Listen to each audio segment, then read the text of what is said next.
Hi, my name is Katie, and I want to help make sure your dental surgery goes as smooth as possible. Let's review the doctor's instructions in a little more detail. It's important to have someone bring you to our office, as well as stay with you at home after surgery. Be sure to have this friend or family member review these instructions, since I will also be covering what they will need to know. You can find detailed after-surgery instructions on the website. First, let's start with the things you'll need to do right after surgery. When you arrive home, you may still have some bleeding from the extraction sites. The best way to stop bleeding is by continuing to apply pressure using the gauze we gave you after surgery. Take 2 pieces of the gauze, lay them together, and fold them over once, and then again, so twice. Place the folded gauze in the back, where your teeth were removed and where the bleeding is coming from.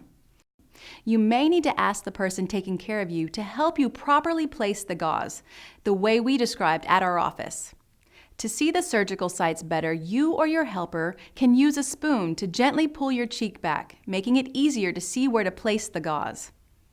Once the gauze is in place, bite down, holding constant, firm pressure on the gauze. Hold the pressure for 30 minutes. After 30 minutes has passed, you can take the gauze out of your mouth and look to see if you still have bleeding. If you were drinking, talking, spitting, or chewing during that 30 minutes, it may not have put enough pressure on the surgical sites.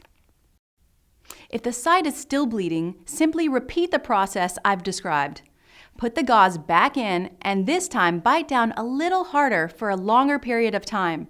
Remember, constant firm pressure over time will stop the bleeding. So, let's review those steps again in detail. Take a couple of pieces of gauze, fold them once and then twice, and place them in your mouth where your teeth were removed. Bite down and hold it. Watch the gauze while you are still biting down for a few seconds to make sure you have properly placed over the surgical site.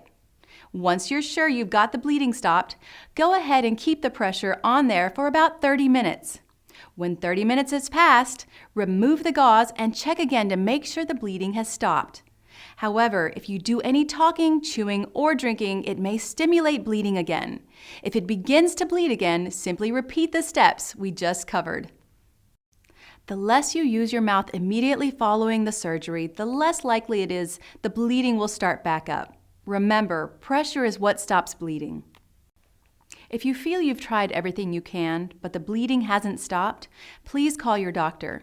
If you feel like the bleeding is an emergency and you can't reach your doctor, you should consider going to the nearest emergency room. If you had IV sedation during the surgery, you may experience being a little sleepy for the next few hours. It is fine to go to sleep after the surgery as long as you make sure no gauze is left in your mouth, because it can be a choking hazard. If you plan to sleep, remove the gauze from your mouth and elevate your head as much as possible. Also, never eat or drink with gauze in your mouth, as these actions can also create a choking hazard. Once the bleeding is controlled, you need to get something in your stomach before taking any medicine. We recommend starting with something soft so you can eat with a spoon, such as ice cream or a thick milkshake. You also need fluids, so start drinking water, Gatorade, apple juice, or something similar. Next, let's talk about your medications. Later in the day, the numbness will start to wear off. It's less likely that you'll have nausea or upset stomach if you eat something 15 minutes before you take your pain medicine. Or even better, drink 8 ounces of warm water before you take the pill. When you begin to feel your mouth waking up, it is time to take the first dose of your pain medicine. Follow the directions on your prescription. Start with 1/2 of a pill. If the amount does not provide adequate comfort, then it's time for the next dose. You can increase the dose to a whole pill. If you still need more help to improve your comfort, you can add another 1/2 pill to the next dose as permitted by the instructions on the bottle. It's okay to wait till later in the day to start taking your antibiotic. This gives you time to slow the bleeding, get something in your stomach, and get some pain medication in your system. After your surgery, it may feel good to put some ice or cold compresses on the outside of your face. If you choose to use cold compresses or ice, leave them on for 10 minutes, then take them off for a 20-minute break. Continue alternating on and off throughout the rest of the day. It will help reduce swelling. Next, you need to rest. You should take it easy for the rest of the day, particularly if you had IV sedation. It is important not to be left alone or unsupervised for the rest of the day. Patients often get tired when they're at home in a more comfortable setting, so you need to make sure that there is a responsible adult with you until the following day.